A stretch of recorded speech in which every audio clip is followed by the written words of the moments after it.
Γεια σας και χρόνια πολλά, και έχουμε το τελευταίο unboxing της χρονιάς. Μπροστά μας είναι ένα compact notebook, το οποίο όμως έχει σειρά specs.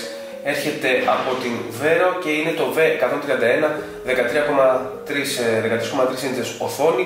Πολύ ελαφρύ, πολύ compact και ιδανικό για εύκολη μεταφορά και για κάθε χρήση. Πάμε να το βγάλουμε από το κουτί του, να το βάλουμε λίγο σε λειτουργία. Εδώ είναι λοιπόν η συσκευή. Ας την αφήσουμε λίγο στην άκρη να δούμε τι περιέχει το κουτί. Είναι αρκετά οικονομικό το μοντέλο, η τιμή του είναι κοντά στα 200 ευρώ, πολύ κοντά στα 200 ευρώ. Έχουμε λοιπόν την κάρτα εκεί από την Octabit, ένα user manual και εδώ θα βρούμε και τον φορτιστή του, ο οποίος είναι one piece, δεν είναι αποσπόμενο το καλώδιο. Πάμε όμως να δούμε τη συσκευή, που είναι αυτή που μας ενδιαφέρει περισσότερο. Όπως είπαμε, οθόνη 13,3 ιντσών. Η κατασκευή εκ πρώτης όψεως, μόλις το άρχισε στα χέρια μου, έχει μια πολύ ωραία αίσθηση.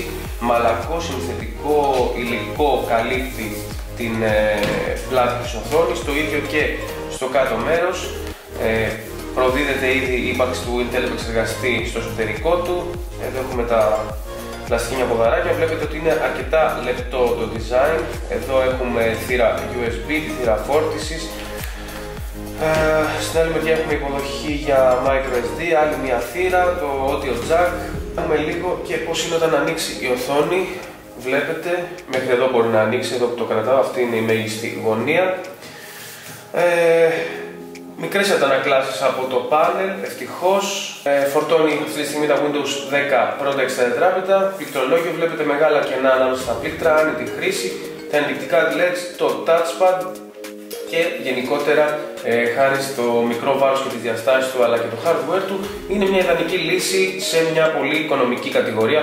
Ιδανικό για δώρο και σε παιδιά, σε φοιτητές, αλλά και αν θέλετε ένα απλό οικονομικό notebook για να κάνετε τη δουλειά σας και να το μεταφέρετε οπουδήποτε. Διαβάστε περισσότερα στην αναλυτική μας παρουσίαση.